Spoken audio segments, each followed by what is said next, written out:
Now, the ego is the shape. It's the individual form. It's very much like these irises. So light is coming through this screen, and it's coming in a very individual shape. There's no iris in the world that is exactly like this iris. Every iris is unique, and every ego is unique. And that's the shape, that's the structure. But the light is what illuminates everything. The light is what shines into everything. The light is what lets us see that this is purple and this is green. The light brings it into consciousness. If there's no light, there's no awareness, right? If we turn off the screen, there's no awareness of any of those shapes. We're going to go back into our thing here, but there's no awareness. So if we look at the self and we look at the ego, it's very similar to this type of dynamic here, where the self does not have language. The self does not have a concept, an idea. The self is not limited by the ego. The self is the light that shines through all of the various egos throughout time. The multiplicity of different distinct identities and different iterations, different lifetimes, past, present, and future, of the entire probability and possibility field of the psyche.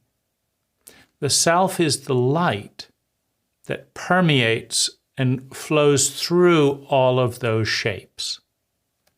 The ego is the form.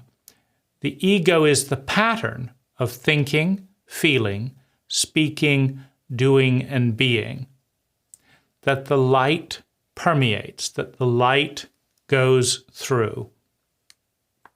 Now,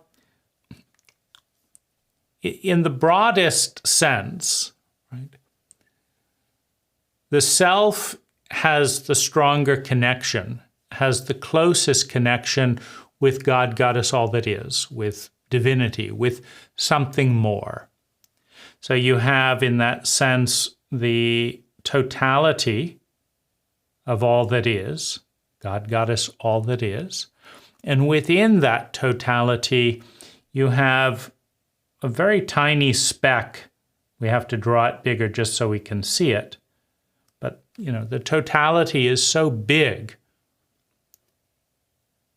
When you consider just in the physical universe alone, all the trillions and trillions of different star forms, so totality is vast, right? And within a very tiny speck of that totality is the domain of selves, meaning there's not just one self. There's, a symphony of the energy in some form called self. And within the self, within the selves, we can say within the selves, there is our sense of self. And within our sense of self, there are multiple lifetimes in past, present, and future, because the self transcends time, it transcends space, it transcends physical form. The self is beyond what we create with our 5 observing and measuring devices. So within our self, the cacophony of all of the different lifetimes, past, present, and future, are as dots, right? We have behind us a screen with 4,000 dots per inch, I think it is, right?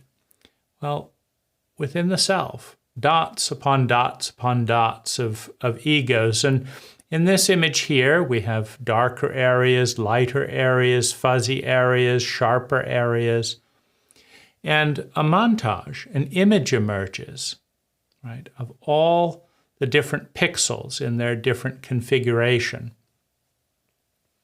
And the self is very much like that, a vast, multidimensional pattern of energy that flows its light, its presence through each of the different lifetimes, each of the different egos. The self is the presence, the awareness that we have. The ego is the shape, right? See, it's the ego that picks this hat instead of another hat. It's the ego that has this, different texture. It's the ego that hasn't shaved today, right? But might have, right? So that's the shape that the light is coming through. It's the ego that picks these words. Now, this creates a masculine and feminine paradigm where the self is the presence, the essence, the feminine expression of the identity. It's the light that comes through the identity. And the pattern, the distinct pattern of thinking, feeling, speaking, doing, and being is the masculine expression of this particular energy. Now, if you, the Chinese do a wonderful job of, illustrating the masculine and feminine dance, the illusion of polarity, that in the center of the one there is the other, and they are both entirely equal, right? So within the center of masculine energy is feminine energy. For example, the greatest joy of the masculine principle is to serve the feminine principle. The greatest joy of a man with a lover is to serve, creating the radiance, facilitating the beauty of the other, right? And so in that dance, as egos, involved with the form, with the detail, with the structure, I'm going to think this thought, I'm going to believe this thing. You see, in everything, if you ever play around with Photoshop, you realize that in many ways the editing is more important than the underlying image. You capture an image, but then you change the hue intensity, from 100% to 50%, the image changes. You change the luminosity. It changes again. You change the transparency. It changes again. You do an overlay. You delete this object from your awareness and you replace it with another object outside the field. It replaces that in your focus of attention. You prioritize the background or the foreground, right? And so reality is, and it's this vast and complex thing, but so much of the reality we create as unique egos is through this filtering dance. I'm going to move this layer that's layer 8 to layer 1. So now it's in focus. And if there's a tension between layer 8 and layer 1 trumps, overlays layer 8, and layer 8 is in the background. Now you've got a different reality if layer 8 moves to layer 1. Two realities, right? And there's so many infinite layers. Each of our memories get prioritized based on belief systems, based on plans. Our script calls for this memory to surface. This memory is needed in the future, because this thing that I've got planned won't make sense if that memory is not prominent. That memory must be prominent in order for this thing that I've got planned when I do it to make sense. And I like it to piece all together, right? You know, the ego tends to like order, right? So if there's 1 plus 1 plus 1, the ego likes it if there's a 3 there, right? And so if the ego wants to have a 3 right here, and there's only 1 plus 1, well, the ego can go back and change the past. It can pull up this other event that say, okay, that'll be 1 in this instance. Or I remember it differently. Well, I remember this, but I remember that. See, my memory is supporting the number that I want to arrive at, but your memory is supporting it the number you want to arrive at. But in many cases, right, and you can change the incentives, system with people, right? You tell them they're the seller of the car. Well, then suddenly the car is an amazing car, and then the past changes and the present changes. You tell them they're buying the car, and suddenly, no, we have to lower the price. Look at that little defect on the rim there, right? So the past and the present change based on the desired outcome from a particular point of view, right? And so Photoshop, the Photoshop of the psyche, is far more sophisticated than just Photoshop, but you can get lost. You can spend a day taking one frame of one moment in one part of life and turning this one rainbow, right? Adding a drop shadow, changing the font, saying this word instead of that word, right? You can change anything with emphasis, with editing, into its seeming opposite, right? And so in some way, the ego has perfect latitude, perfect freedom to create out of the probability field, out of the possibility field, whatever it wants, right? And the self delights in exploring, right? The self delights in discovering what the ego has come up with as a pattern, right? So the larger self, right, if we look outside the image, right, we find these dark bits interesting. We find this fuzzy bit nice, right? We don't want it to be too sharp. We want it to be a bit fuzzy because then we can focus on the flower, because in our cult, in our world, the flower should be number one. Now, that's just in our world, right? There might be other cults, other cultures where it's all about the leaf. Or green is sacred and purple is retrograde or, reprehensible, right? So green is sacred, purple is reprehensible.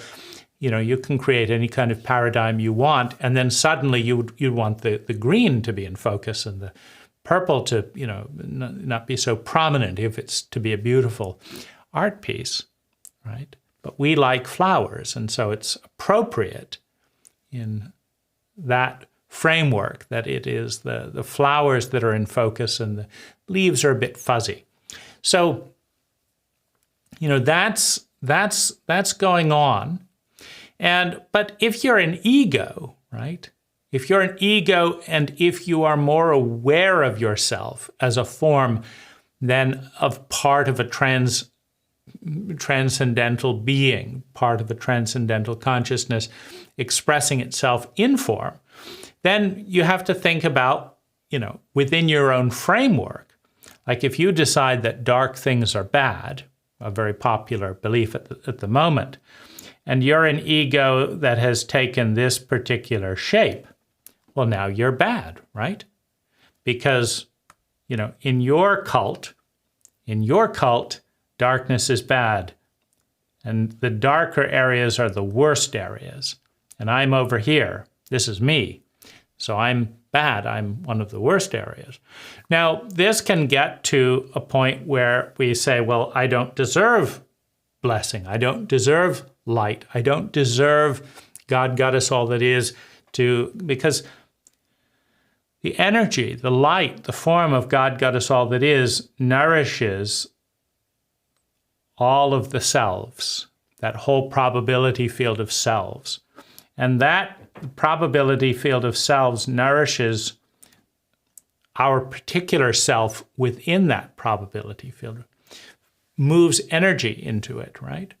And then our self nourishes and flows as deeply as the ego will allow it into each of its lifetimes, right?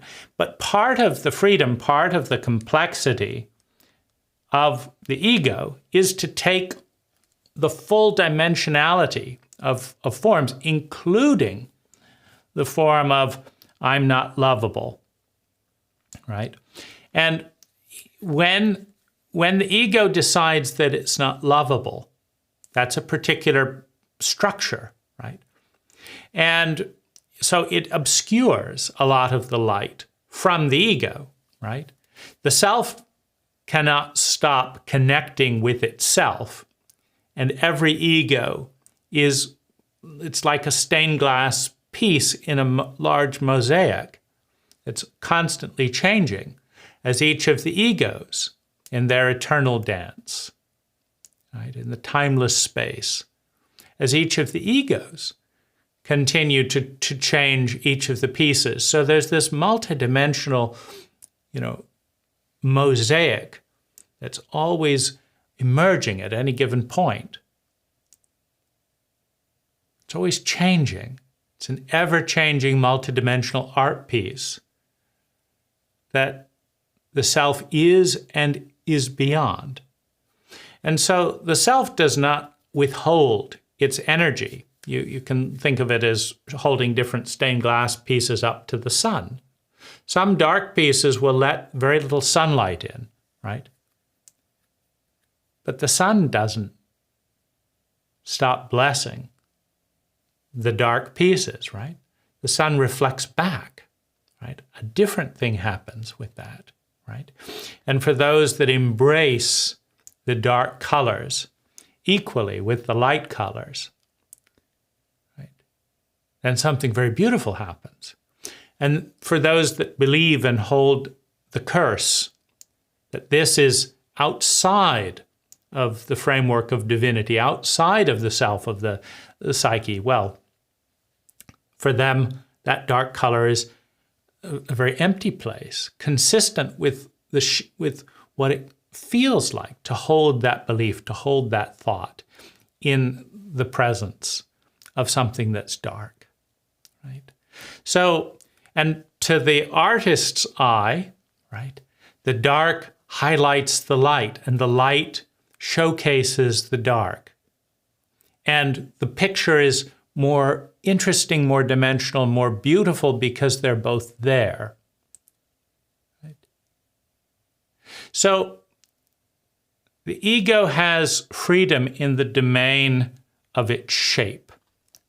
The ego defines itself through language. All thought is the thought of the ego. It defines itself through the shape of language.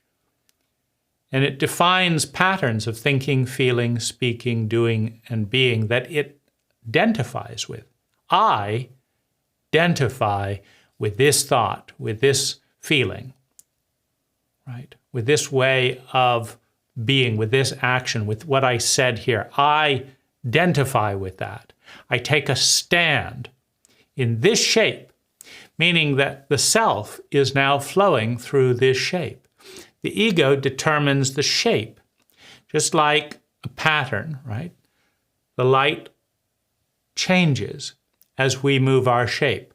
We dance, and the light of the self dances with us, is always coming through us, right? But we can also, in the sense and in the structures of unworthiness, we can become blind, we can become unaware. I'm not worthy of being shined through. I'm ugly, I'm unlovable. I'm not worthy of being shined through. And it just means that we don't see the light that is shining through. It doesn't mean that the self abandons any of its egos at any point, right? The ego may abandon the self at any point and say, I don't see the light, by creating a variety of veils. The structure is the structure that lets in or blocks a certain amount of light. And we can create mazes, right? Where the light is coming at us this way, and we have this layer and this layer and this layer and this layer, and then there's these layers. We can create patterns of thinking, feeling, speaking, and doing that reduce the frequency of the light that's coming through by 90% in the domains or in the dimensions, right? But we can never get rid of it entirely, because it is the energy, it is the light, it is the life, right, that is flowing through the ego at any given point that gives the ego its energy, right? If there's zero light, right, there's no ego, right? It's like the battery, so to speak, the electricity. We decide, the circuitry. So the power comes in here, and then we short it out here, and then it gets hot there, and then we block it there, and but the electricity is what powers the system. The light, the presence, is what powers the system. We determine the shape that energy has to flow through, and of course, because the self, because God got us all that is more vibrant. It's more connected to itself. It's more connected with possibility, because the self is more vibrant, more alive, more dimensional, bigger than the ego. When we create an ego that opens up to more light, more energy, more love to flow through, and less judgment, less fear, less defense, we are, of course, in ecstasis, outside of the shape. We're in a greater state of joy, of energy, beauty, truth, and goodness, because we're accepting. One of the greatest arrogances of humanity is the ego's going to God and saying, you can think of it as going to the sun, like, you may be shining at me, but you don't know what you're shining at. I'm bad. I'm not worthy of being seen, being illuminated, being loved. I'm ashamed. I'm wrong. So I'm going to block you out, right, of my awareness. And so I can't see you, sun, anymore. I can't see you, audience, right, because I'm bad. I've done this, right? And of course, the arrogance is, I know better than God, right? So all that energy is just coming through me, wants to come through me, is humble, in a sense, to whatever shape I choose to form. And whatever shape I choose to form is within the possibility field and adds dimension to what is. But I decide this is wrong, this is bad, this is, etc. I'm unlovable. God couldn't possibly love me because I can't love myself. Meaning, I don't like me, so I must know better than God. God must not like me either, right? And so, in that sense, we limit the vast, multidimensional, very non-judgmental field of energy. We block it from our awareness, pretending that we know best and pretending that we know the everything when we're just a very, very tiny speck of it, right? So it's incredibly arrogant to say, God, you may be blessing me with your energy, but you've got it wrong. I have got it right? And let me tell you why I'm not lovable, blah, blah, blah, blah, blah, right? You see, but of course the sun just loves that. Oh, that's what you say is unlovable. Let me love that, right? And whatever you shape, the structure, it just shines on that. Of course, for us, behind the defense and behind all the structures, it becomes harder and harder for us to see the light through the structure. But the structure becomes the main thing that light hits, right? And blesses. as long as we'll let it, fade away. And so, one of the great arrogances, but also the ignorance, right? To think that because I can block light from my own eyes, the ignorance to think that blocks light from coming through in any way, that it blocks energy coming through in any way. Now, too much divine energy, too much of electricity, whatever, fries the system, right? And so there's this wonderful generosity of the self to say that you can create anything you want, and we're not going to flood you for the most part with too much brightness, too much stuff to, make you go blind, make you fry out, etc. We'll just send a nice soft energy with this veil, this illusion of separation, this structure created by the ego, right? And so it's always there for you. You can open up into great joy. You can wall it off into great loneliness and sadness. And that's also the emotional tapestry, as the self is fractally replicated, right? With all these different states where we get to go through this state and this state and this state in a way that is a microcosm of all the different colors and energies that the self experiences through all the different lifetimes happening over time, where you have this dark energy in here contrasted with this light energy over here, contrasted with this red energy over here, and there's all these different colors that each add, that each contribute to the possibility, to the probability field. Now, as egos, not so much as the self, but as egos, right? There are certain shapes that we can take that are very easy for us to love, and that are very easy for other egos around us to love, to find the beauty in, right? And there's other shapes that are harder for us to understand, for us to love, right? And so you can think of an aspiration of an ego to be such a beautiful shape that when the light turns on and flows through it, we enjoy the light as it comes through that shape. And to, avoid shapes that we find particularly disturbing, right? It seems unbalanced. I don't like that. When the light comes through, it's not pleasing to me, right? And so the freedom, the opportunity, the gift that the ego has for itself is to create a shape that is pleasing to the ego, right? God doesn't judge. And to offer that shape that it finds pleasing to Source, to God, Goddess, all that is, to the self as the doorway. The self is all around us, right? And then also to understand as an ego that presence, the pause, the silence, the stillness, the energy that comes through, that this is what honors the self. The content, the knowledge, the structure, the shape is what honors the freedom of the ego.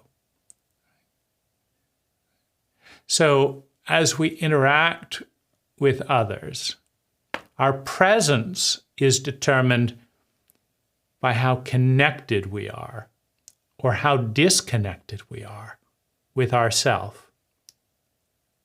The more disconnected we are with ourself, the more alone, the more pain, the more fearful, the less energized.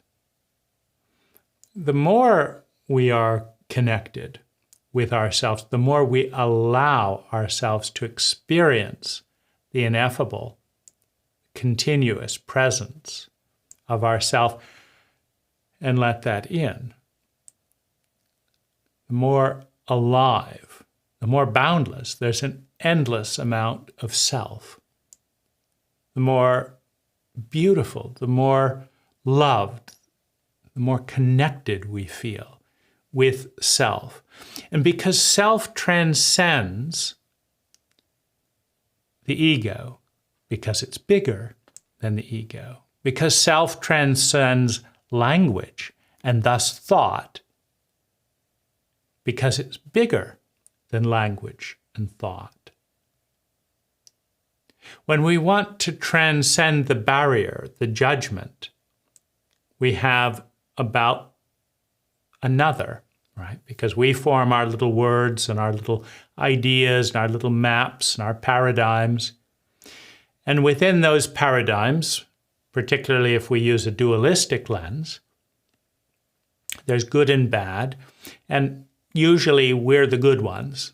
Most of us, most of the time, don't say, this is what people shouldn't wear, so I'm going to wear it. And this is what people shouldn't say, so I'm going to say it, right? If we have an image of being bad or a rebel or whatever, we may do that. But most of the time we say we're doing it the good way, right? So all the diversity in life becomes then, negative, right? And vice versa, right? There, the folks that are wearing this kind of clothing and praying like this, they're doing it the good way. And all the other folks are doing it the wrong way, right? And so when you have two very different shapes, different value hierarchies, different paradigms, different belief systems, different identities, patterns of thinking, feeling, speaking, doing, and being coming together in a strong separation from self, in a strong fear of the unknown. They're different from me. There could be pain over there. I don't know what to expect. I'm afraid of it, right? It is by connecting with self, because self transcends the ego and the shape. Self is living simultaneously in this other one, this other gender here, this other clothing here, this other belief, right? The self is, many thousands of times bigger than the ego. And it's all over the place, and all these different expressions simultaneously. So the self is just meeting itself through ego form, right? This ego bit of self, this container of self, and this container of self are meeting one another. So the self is just meeting all these different parts together. But to the ego that is separate, that feels separate from the self, that doesn't know itself beyond itself,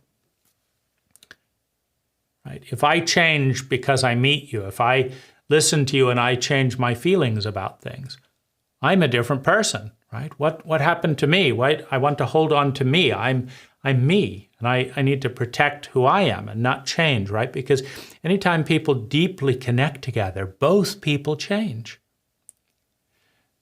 If the ego feels that this is who I am this, if I change, I don't know who I am. I don't know who I'll become. I don't know where it will lead, right? To the self, this is a great mystery, right? And so if you're wanting to transcend racial, ethnic, cultural barriers, cultural identities, right? You need to connect with the self. The self has already transcended it, right? The self is already transcended. And the more we can connect with presence and not take ourselves too seriously, but this is who I am. I'm this. And you're that. I'm this and you're that. Don't get near me. I don't know who I'll be if I change. I don't want to let your reality be real, right? But to the self, that art piece, that light flowing through, what a wonderful thing. The blue is turning purple. The purple is turning blue, right? It's a more interesting art piece. Because there isn't a single shape that the ego can take that is not ultimately an illusion. There isn't a single word, a single sentence that is ultimately true. Words divide the ecological whole into the illusion of distinct pieces, an illusion that evaporates with the slightest bit of depth and examination, right? You call that an iris, and you call that some background leaves, right? It sounds like they're different because you're looking through language. But if you follow the thread of the iris back to the soil, you see that the leaves and the iris are connected by the soil. So they're not really. That difference, that sense of different, was all in our mind. And our mind is created with the fragmented delusions of words. Delusions created by words that seem separate. And then other words and ideas that come out of words that say this is different from that, and that's the opposite of this. But opposites are very deeply connected. They define one another. How could it not be connected if one is used to define the other? They're very closely connected. Right? That's muddy. Get that out of here. We want this flower. The flower comes out of the mud. They're quite connected. Right? So we're in this fragmented, delusionary world of language. And yet, to the degree that we bring presence into our life, we honor the part of ourself that transcends language. We honor the part of ourself that is much bigger than us. And as we do, we feel less threatening to another, and others feel less threatening to us.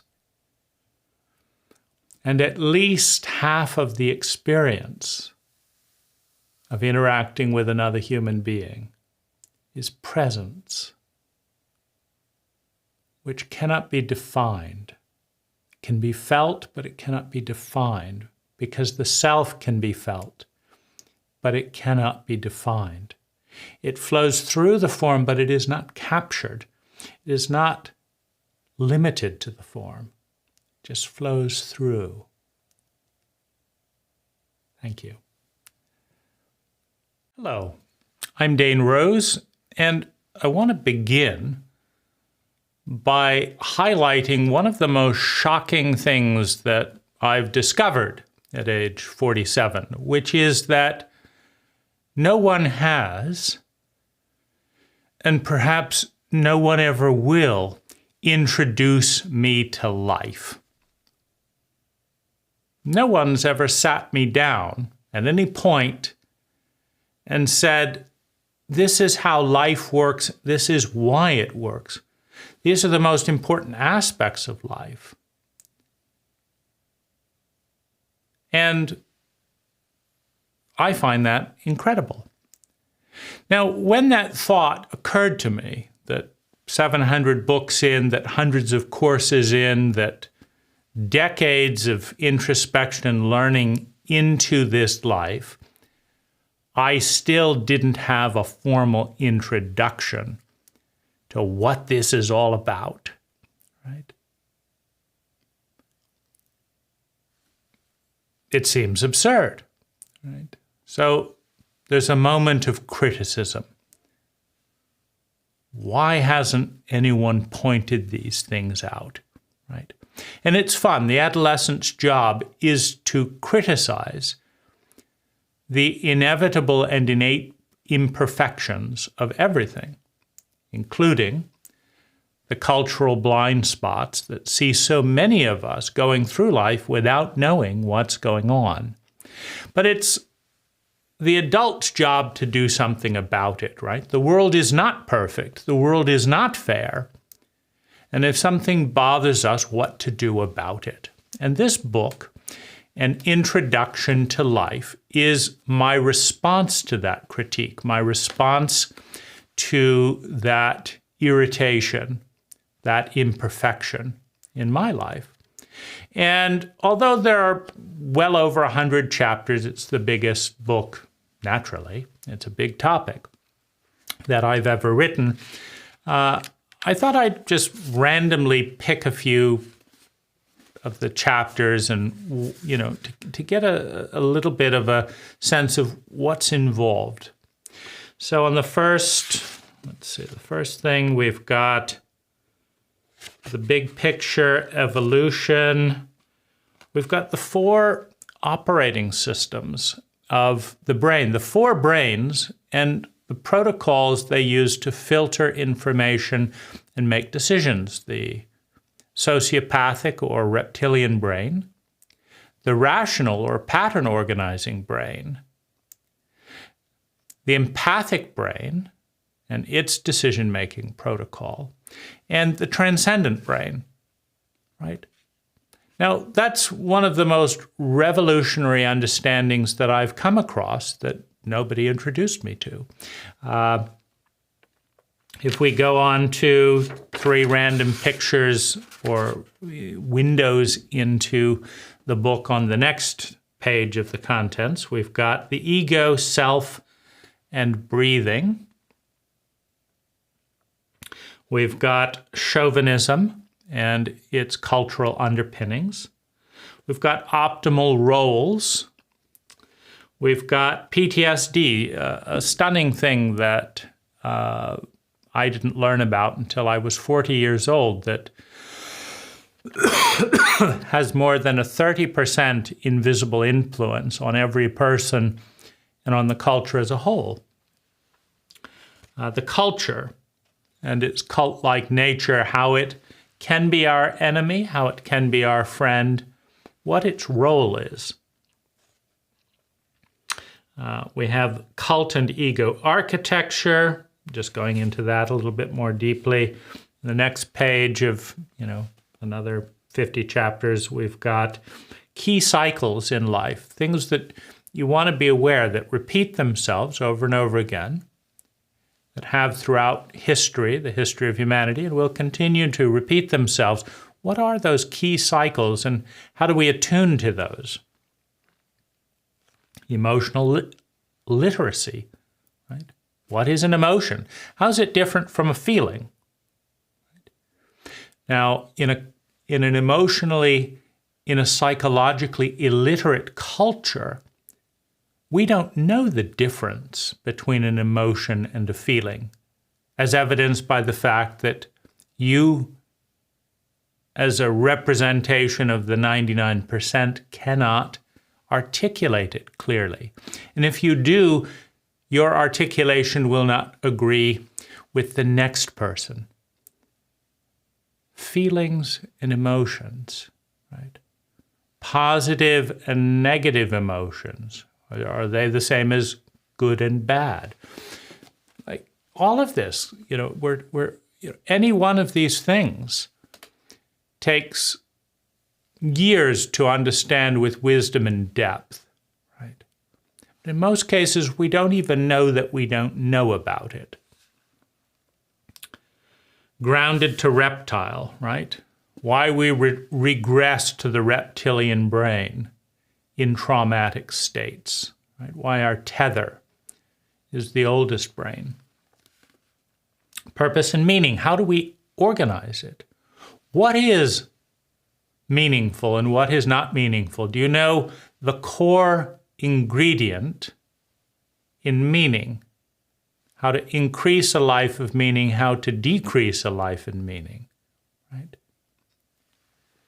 Every question is a quest, and what are the quests that you're on? That's another page.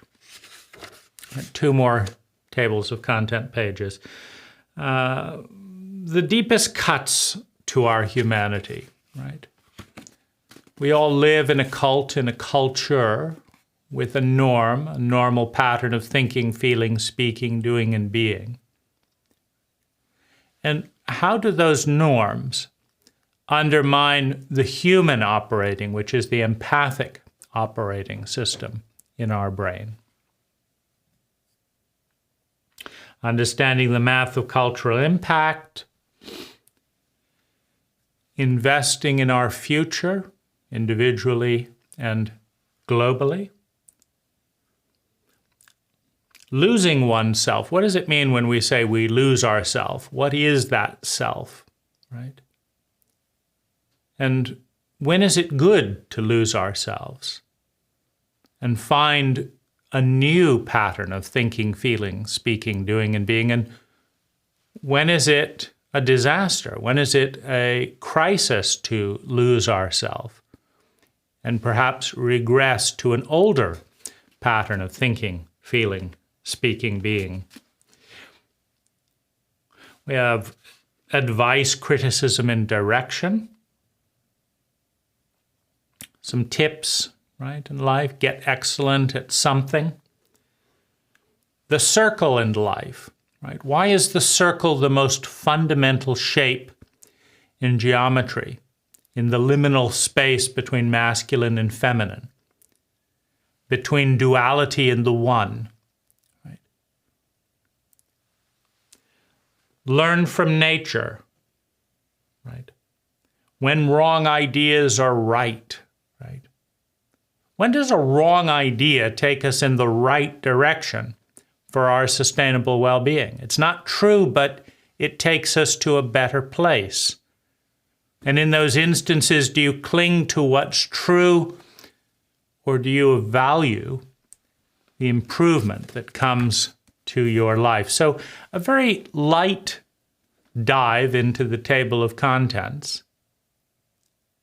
But my belief, from thousands of conversations, hundreds of books, talking with various teachers, etc., my belief is that if you are exceptional, right, if you are an architect of ideas, if you understand the building blocks of consciousness and ideas and the way they create the illusion of our reality, that you can read a book like this and spark 12 or more % of new gestalts, of new configurations, right, of your consciousness, of your frameworks. You can iterate, you can evolve. If you're a naive teenager, as I was, 90% of this is useful grist for the mill, new populations of consciousness, of ideas, right? If you're an average middle-aged person, as I am, 30% of this, if you'll skim the chapters and highlight, ooh, there might be something there for me, it might be something there here, there might be something there, and then come back and actually read those chapters that speak to you, or use it as an I Ching and open up to something. That there is going to be things that you didn't know that are useful, that can propel you to a better quality of life. And that's what makes a book an act of love, right? It's an act of creativity. But love, is a process. You have the love of need. I need you, the infant. Right? You have the love of desire. I want you, the adolescent. But then you have the love of giving. First to ourselves, adult love, and then to others, right? I'm still learning. This book was a gift for me. Someone introduced me to life through this book, right? And 30% of the ideas catalyzed have had a positive impact in the course of articulating and writing, etc. But they may also be fruitful for you. That's the gift of the information age of technology. It's not either or. Right? Once I wrote the book for me, I can print more copies for you without diluting. Right? It's a gift to me to talk with someone who's read this book, as opposed to someone who hasn't. Right? So, loving enough to care, caring enough to take time, taking enough time to see, seeing enough to understand what is being seen, understanding enough to empathize, to transcend the rational brain into the human realm of empathy, understanding enough to empathize, and empathizing with understanding enough to attune, and attuning successfully enough to succeed at facilitating survival, security of survival, a sense of love and belonging, self-esteem, the articulation of ideals and the paths that take us towards those ideals, called principles or best practices. And the respect we earn by following the best practices that create the world that we state that we want, right? Earned love, self-esteem. By developing our gifts, discovering what they are. I'm good at math. I'm good at listening in a way that people say things they've never said before. Discovering my gifts. And then bringing those gifts deeper and deeper into the world in a way that creates abundance for myself, for others, that creates value. And finally, serving something, becoming a part of something bigger than ourselves. That's adult love, and it's a process of blossoming, right? And if a book facilitates self-awareness, understanding, empathy, facilitates action that leads to increased survival, security, love and belonging, self-esteem, discovery and development of our talents and gifts, bringing those into the world, and becoming part of something bigger. If it does that, we have succeeded at bringing a profound state of love, a transformative state, a useful state of love, an adult state of love into the world.